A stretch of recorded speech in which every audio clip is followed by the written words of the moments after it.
Mr. Chairman, I'm just wondering why attorney, what's the name of that that person? Attorney Emily Emily Torrentira, Your refuses to Honor. raise her hand for the oath taking. Can we ask her why she refuses to take her oath? May I? Wala!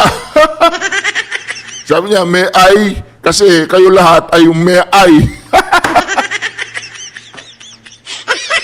Alright. Your, Mr. Chair. You can Your all sit down, Honors. ma'am. Upo na po. Thank you. Bakit Your daw po Honor. ayaw ninyo mag-take ng oath? No, Your Honor, I am not refusing to take the oath. Reaction TVBH nagbabalik po. Reaction. Napakaganda po ng pag-uusapan natin ngayon. Mantakin mo isang attorney ni Madam Inday Sara. Hindi po siya nag-take ng oath. Hindi po siya nanumpa. Panoorin po natin, wala pong nagawa itong Quadcom kundi pauwi na lang. Hindi na contempt, walang nagawa. So, dapat ganyan na lang ang gawin ng lahat. Huwag nang manumpa para matigil na to. Yan po ang nangyari dito sa video na ito. Ay kapapasok lang na ito, wala pang lumabas. Alright. Ito po, pakiusapan naman natin si Attorney Dan Fernandez.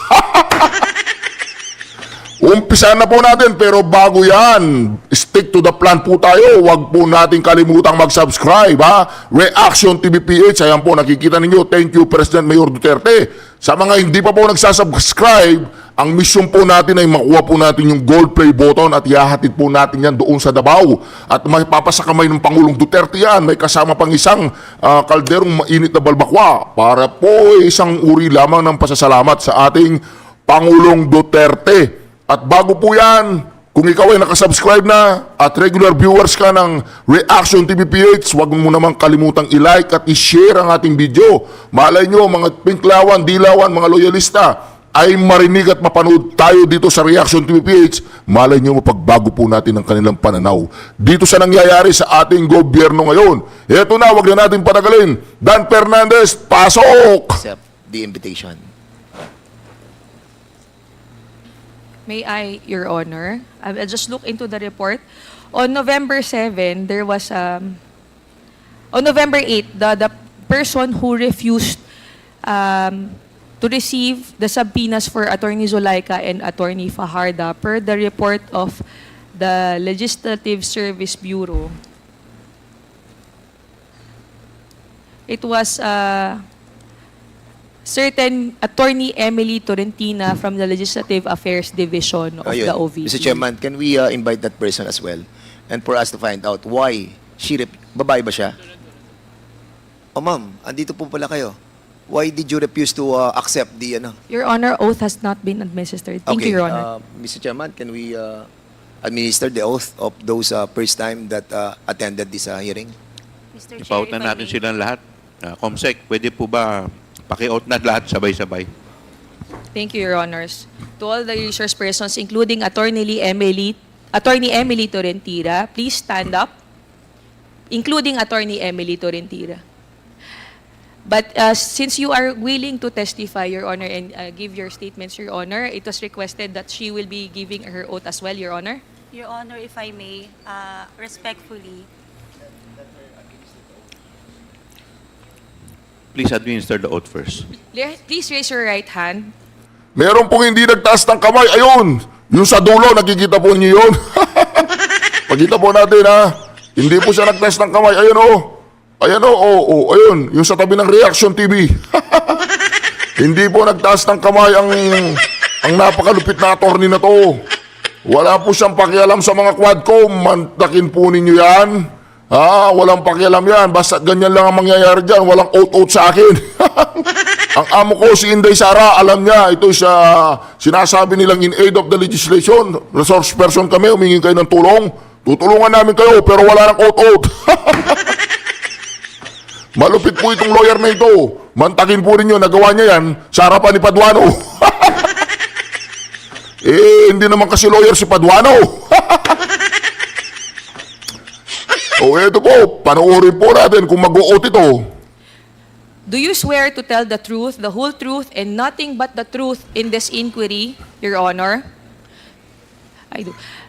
The oath has been administered for the resource persons, Ms. Rabago, Mr. Tenido, Attorney Sanchez, and Ms. Villa del Rey. However, Attorney Emily Torrentira refuses to take her oath, Your Honors.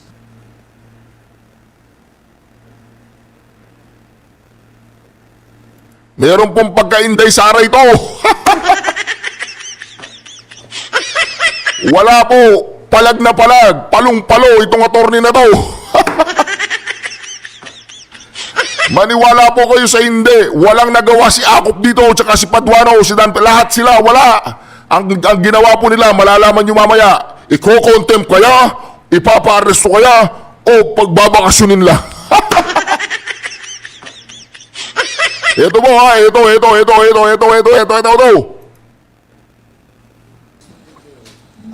Mr. Chairman, I'm just wondering why attorney, what's the name of that that person?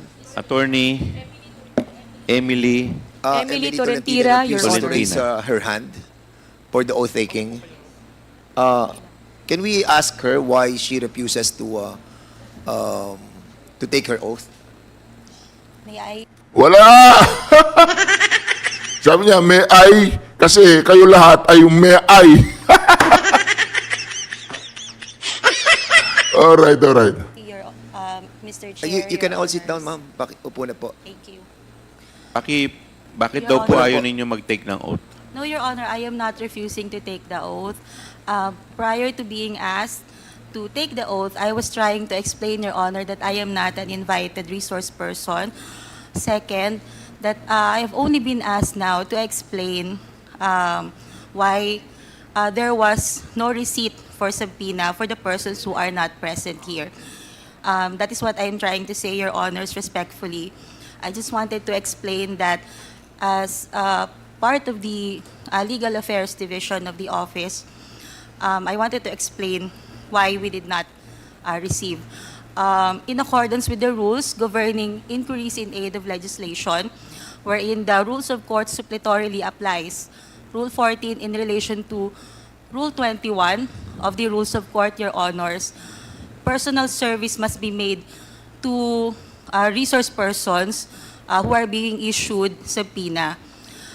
With that, Your Honor, they being not present in the office at that time, no person can receive on their behalf, and hence, there will be no proper service. Respectfully, Your Honors. Oo. Nililinaw po niya, yun daw mga pinagsasabi ng Quadcom na nag-send sila ng subpoena doon sa mga particular personalities dyan sa Office of the Vice President, ay wala daw po silang na-receive na subpoena. Kaya naman, itong si Madam, pinagte-take siya ng oath, hindi siya nag-take ng oath kasi nga, wala namang proper procedure na nangyari. Kinakalat kasi ng marami dyan na nagsend na sila ng subpoena at pinapasubpoena na itong maraming personalidad na according o di umano sa kanila ay sangkot sila dito sa tinatawag nilang irregularities dyan sa Office of the Vice President. Tsaka dyan po sa tinatawag ng Department of Education. So ngayon, Paduano, explain nyo yan. Sa salitang Tagalog nahirapan ako sa English. Alright.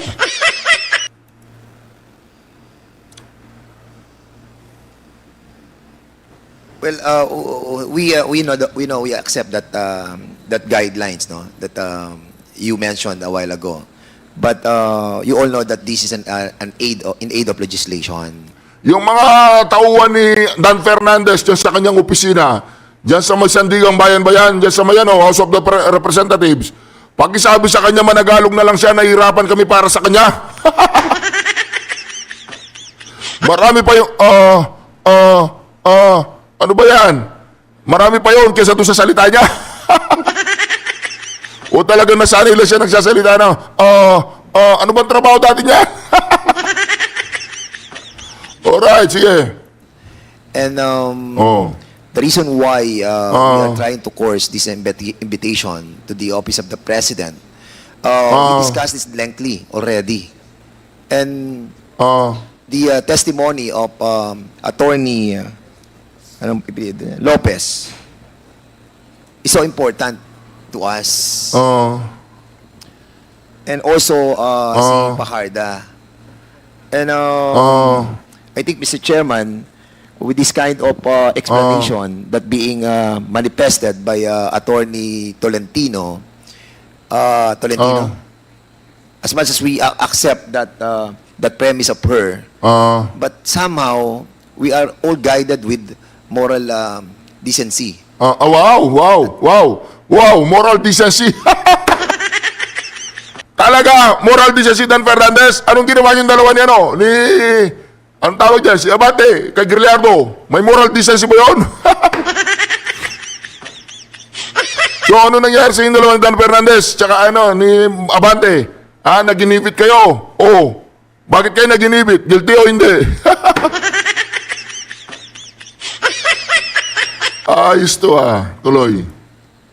Somehow, sana Mr. Chairman. naman, umattend naman po sila dito kahit na sabihin po natin that Narinig ko po si Paduano, nabubwisit na naman kay Dan Fernandez. Mangangaral na naman to, magiging pastor na naman, ayan po. Pakinggan na po natin, pakinggan na natin. yun nga po, ito po yung sinasabi nung inyong minention a while ago. But I think somehow sa akin personally that is not accepted. And Hindi accepted, acceptable. Hindi accepted, acceptable. That is not acceptable. Hindi, that is not accepted. Hindi ako marunong mag-English, Dan Fernandez, pero that is not accepted, ganoon. Mali ako. Correct nyo ako sa comment section, pero dapat hindi yun acceptable. Pasimpleng English lang hindi pa kaya. Turuan nyo si Dan Fernandez, kuha nyo siya ng dali nyo siya dyan sa may ano ba yan, yung special education para sa Englishero.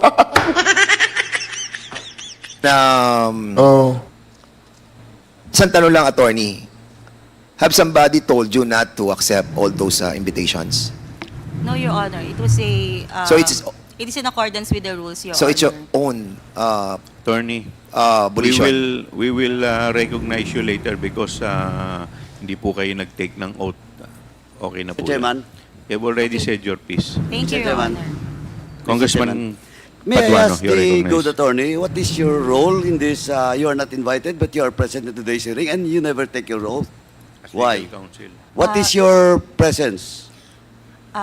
Mr. Chair, Your Honor, I am the Chief of Legal Affairs of the Office of the Vice President. So, I am here to represent the institution, Your Honor. so you are here to represent the institution. You should, before talking, you should take your oath.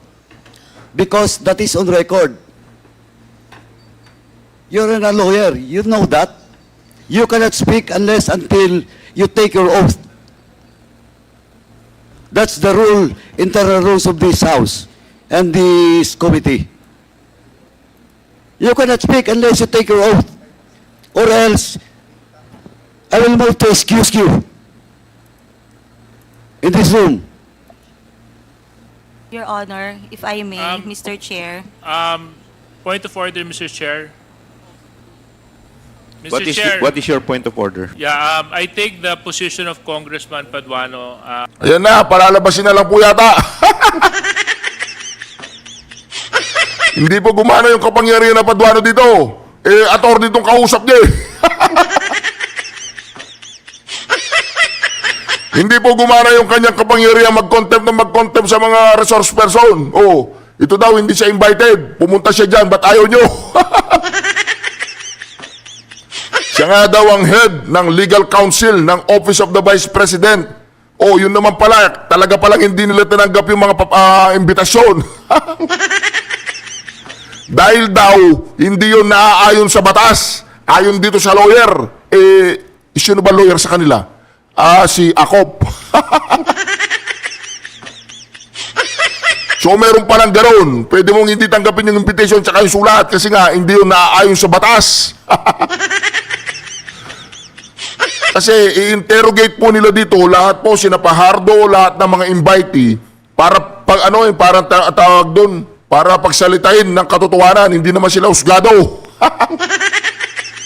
Ayaw nilang pumunta diyan kasi hindi naman yan usgado, yan ay legislative, yan ay kongreso. Gagawa kayo ng batas in aid of the legislation. Wag kami, ayaw namin pumunta diyan. Maghanap kayo ng iba resource person, sabi nila. May kaso kami. Ihablan nyo kami doon sa tamang lugar. Supreme Court, Regional Trial Court. Ihablan nyo kami doon. Wag dyan. Hindi yan korte. Ano yan? Dapat yan. Batasan. Gumagawa ng batas dyan. Hindi kayo dapat magpapatupad ng batas. Gagawa kayo ng batas. Masasermonan naman kayo nun yan. Kay Marcoleta. Sasabihin ni Marcoleta. Ano yan? Wala ang kwentang ginagawa. Tuloy pa natin. Sayang naman, di ba? I really don't know why she's here. Has she forwarded any explanation written as to her attendance? Hindi, Mr. Comsec. Chairman, Mr. Chairman, a while ago, she was Hindi ba sinabi nga niya, head siya ng legal ng Office of the Vice President. Di ba? Sinabi niya, nire-represent niya yung pinadala niyo ng mga subpina at sinasampal niya sa pagmumukha ninyo na siya mismo nagdesisyon na huwag tanggapin yung mga subpina. Kaya siya nandyan. Nakukuha mo, sir. trying to tell us that she is the representative of the Office of the Vice President. And if you are the representative of the Vice President, you have this reason to take your oath as well. No, but other than that, Mr. Chair, before we can even proceed to asking her to take her oath, has she communicated officially to the committee that she is indeed representing the Office of the Vice President? Is there any letter that... Alam niyo, malaki pong problema ng mga Quadcom. Napakalaki ng problema ng Quadcom. Bakit po? Kasi po, ang Quadcom ay dinesign yan para kay Madam Inday Sara, para gurgurin siya dyan araw-araw. Yung ginawa nila, katulad nung nakarang taon, doon sa confidential fund, sa Senado, sa Kongreso, binugbog sarado siya doon, di ba? So, dito, ganyan ang gusto nilang gawin, kaya pinagsama-sama nila yung 4 na komite para kay Madam Inday Sara. Kaya lang, hindi sila nakaporma. Una, ayaw niya mag-take ng oath. Pangalawa, hindi siya dumarating dyan. Kaya problemado po itong Quadcom na to. Eto, meron pang isang attorney, ayaw din mag-take ng oath. Anong mangyayari dyan? Kayo na lang. Kayo na lang magtanungan dyan. Bakit hindi nagpunta si Sara Duterte dito? Ganoon. Lagi nyo na lang binabanggit ang pangalan ni Sara Duterte. Para naman, pagkatapos yung pag-usapan, yan, pagkatapos ng hearing, sabay-sabay kayong didighay. Para kunyari, nabusog na kayo. Alright. whereby Attorney Tolentino is given authority to represent the Office of the Vice President, COMSEC? None, Your Honor. Did you submit your authority? If I may, Your Honor, respectfully. Yes, please. Mr. Chair, can we just call for a 5-minute suspension? Kausapin muna natin kung ano ba talaga kasi... 5-minute suspension Mr. declared by the chair. Mr. Chairman, O yun, 5-minute suspension po. 5 minutes o 1 minute? 1 minute yan, hintayin natin ha. Ang nangyayari po ngayon, namumroblema si Paduano. Sabi niya, wala stick pa, paano kung makokontempt ito ha? Hindi siya nag-take ng oath. Kasi hindi siya pwedeng sabing, nagsisinungaling ka. I will cite you in contempt in section 11. Wala nagganoon. Kasi nga, hindi siya nag-take ng oath. So yung kapangyarihan po ni Paduano, nagigil na, nung nakaraang hearing pa, iniisip niya magagamit niya, o mag-overtime na naman ng mga yan. Ayan po, nakikita natin si Paduano, ikot ng ikot, turo ng turo. Ayan o, problemado po si Paduano. Bigyan nyo ng kape. Pagmasdan po ninyo si Paduano, problemado yan. Wala pong magawa si Paduano dyan kasi nga yung ali, katulad ni Madam Inday Sara, ayaw po niya mag-take ng oath. Tumayo si Chua. Chihuahua, kausapin mo si Paduano, sabihin mo, kalma lang, kalma. Ayun, tumayo si Inglesero. This is not accepted. It is not accepted or it is not acceptable. Hindi po ako marunong mag-English, pero pag comment sa comment section kung tama yung sinasabi natin. Ngayon, kung mali yung sinasabi natin, ba, excuse me po. Ayan, problemado si Paduano. Mukhang susuntukin niya si Akop. Sabi niya, Akop, attorney ka, ba't hindi ka nagsasalita? Hindi pinapansin si Dan Fernandez ni Paduano. O, nagkakainitin ng dalawang yan, nagkakainitan na. O, hindi po pinapansin ni Paduano si Dan Fernandez. Ayun, si JJ Suarez nagmamagaling. O, tinuturuan si Akop. O, ganoon, palabasin na lang natin, ganoon.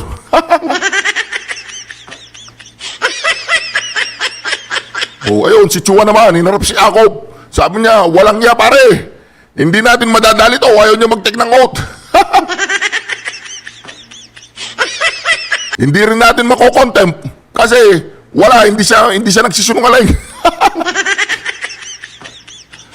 O, palapit si Balbasarado. Ano kayo gagawin ni Balbasarado? O, yun. O, tumalikod si Paduano, bumalik kayo, kay Chua. O, yun, nakayuko na si Paduano. Problemado po si Paduano. Nakayuko po, naglalakad papunta sa kanyang silya. Ayun, sabi niya, paano kung magagamit ang aking salamangka? Ayan po.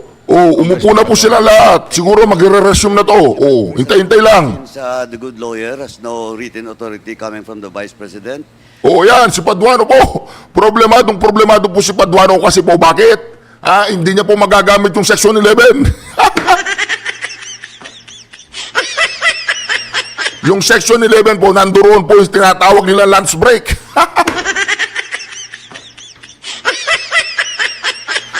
Paduano, ano bang nangyayari? Wala pare pasensya ka na. Medyo matalino itong pinadali ni Madam Inday Sara. Hindi raw niya inalaw na makapasok ang mga supina. Kaya mga kareaksyon, ano pong masasabi ninyo dito kay Paduano? O i-comment nyo sa comment section, ha? Huwag nyo kalimutang i-share po ang video na ito sa inyong mga Facebook, TikTok. O walang problema po kung gagamitin yung pang-content ang aking mga content, walang problema. Basta't ma-importante po, may kalat po natin ng impormasyon. Sa lahat po nag i-email sa akin na gusto nilang gamitin yung mga video ko, welcome po kayo, gamitin po ninyo 1,000,000 times, walang problema. Alright. second is that she never take her oath. So, Mr. Chair, first, I move that we strike out on record all the statement being made by the good attorney. Seconded. There's a motion raised by Congressman Paduano, duly seconded. Is there any objection? Hearing none, the motion is carried. And Ayun, Ang ginawa po ni Paduano, in-excuse na lang yung ali. Ha? Sabi ni Paduano, hindi kita pwedeng panggigilan. Kasi hindi ka... Pinaglalaroan po sila ni Madam Inday Sara, hindi pa sila nakakalata. Pero palagay ko, nakakalata na sila. Sabi siguro, ginagago na tayo ni Sara. Tinatarantado na tayo ni Sara. Alright. Again, Mr. Chairman, I move that we excuse the good lady attorney in this room and to request the SAA to escort the good attorney outside of this room. So move, Mr. Chairman. Seconded. There's a motion to excuse the good attorney from this room, which is duly seconded. Is there any objection? Hearing none, the motion is carried. Mr. Chair, if I may respectfully request... You're not, you're out of order. You're not recognized. being Ayaw po siyang pakinggan kasi yung utak nung ali nag-uumapaw. O hindi kaya ng power ng mga to. Sabi po nila sa ali, you're out of order. You're not, you're out of order. Ganun na lang. Sino po yung out of order? Yung ali o sila? Palagay ko sila.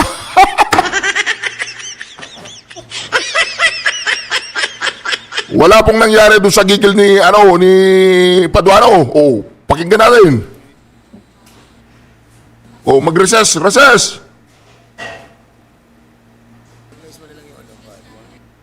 Suspend ko na lang. Your Honor, 1 minute suspension.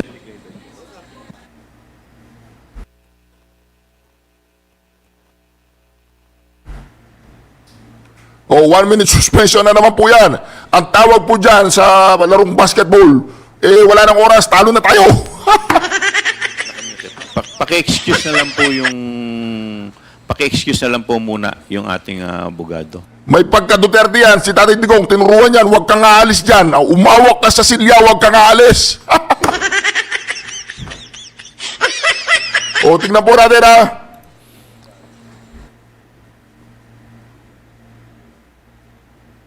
O, problemado po si Chua. Walang ya. Umpisa pa lang ng ating pagdinig. Naararo na tayo ng opisina ng Vice Presidente. Ano yan? Pasensya na po kayo, hindi po sila makapagsimula ng maayos. Sisimula pa lang, ginulo na. Doon po sa conference room ng Office of the Vice President yan, tawa ng tawa si BP Sara sa lahat ng kanyang mga tauhan doon. Tawa ng tawa. Sabi, ayan, ginagago na natin sila. Ayan po, nag-uusap na naman po si Paduano. Ayun po, ineskortan na palabas yung ali kasi nga wala silang magawa dyan. Hindi po nila kaya ang power ng ali na yun. Yun po ay dumaan po yun sa masusing pagsiseminar kay Madam Inday Sara. Ganito yan, ha? Ito yung Duterte style of leadership. Huwag mong itataas ang kamay mo. Masama yun. So hanggang ngayon po, ang Quadcom ay problemado dahil isa na naman pong attorney ang ayaw pong mag-take ng oath. Ano pong gagawin ng anong gagawin ng Kongreso diyan? Ha? Umupo na naman po si Chihuahua, umupo na naman. I-resume na natin, umpisa na natin yan. Pakisabi kay Dan Fernandez, hindi accepted yun, ha?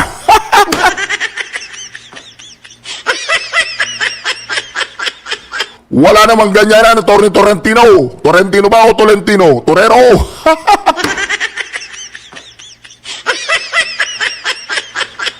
Attorney, isa kang sakalam. Tama ang ginawa mo, hindi ka nag-take ng oath. Ayan, tuloy, problemado mga to.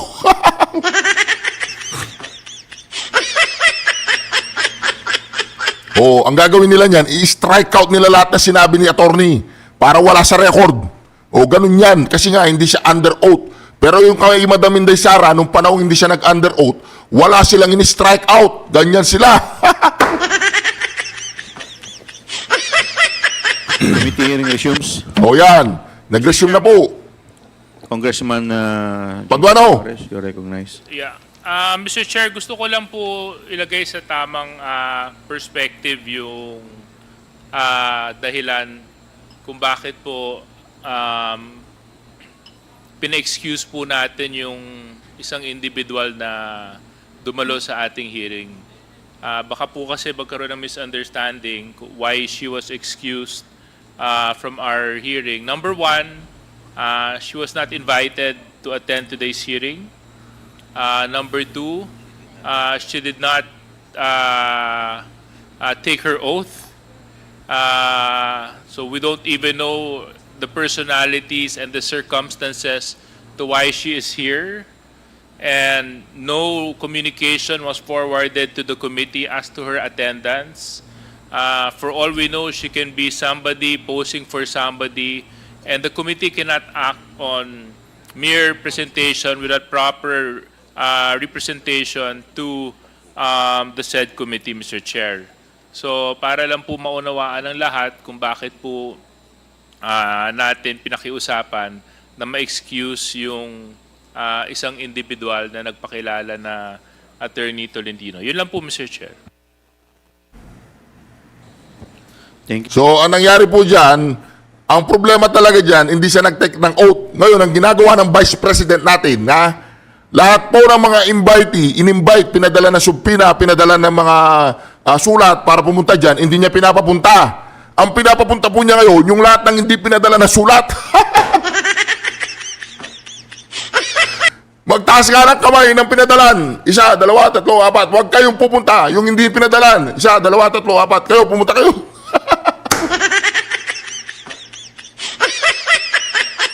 Ganun po ang ginagawa. ni Madam Inday Sara ngayon. Lahat ng mga taong in-invite, walang pupunta sa inyo.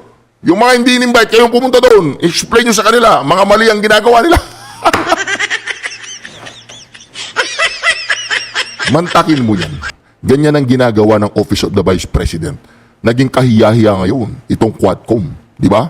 O, i-share mo na ang video na to para mag-viral na. Alright, tuloy po natin. Si Paduano, pasok! Thank you. Mr. Chair, Wala na po bang sasalita? parating si Paduano, naglalakad po, nakayuko na naman. O, wala na. Wala. Sabi ni Paduano doon, hindi po nakuha yung sa video, sabi niya, strike out daw lahat ng mga sinabi ng babae. Anyway, mga ka-reaction, maraming salamat po sa pagsama ninyo muli sa aking simpleng channel, ang ating channel, Reaction TV PH, ang tunay na Duterte! Duterte! Duterte! Ang tunay na supporter po ng mga Duterte at tunay na supporter ng ating bansa. Sa kabutihan lang po tayo. Kaya patuloy po nating ipaglaban ang pinaglalaban ni Tatay Digong. Tatay Digong, huwag kang mag-alala Malapit-lapit na po tayo. Ito na. Nakuha na po natin ang silver button. Ang hinihintay ko na lang yung gold play button. Ay makukuha po natin yun dahil ang ating mga ka-reaction dyan ay patuloy tayong tutulungan para makarating sa 1 million subscribers. 1 million subscribers po ang kailangan natin para makuha po natin ang gold play button. 200,000 na po tayo.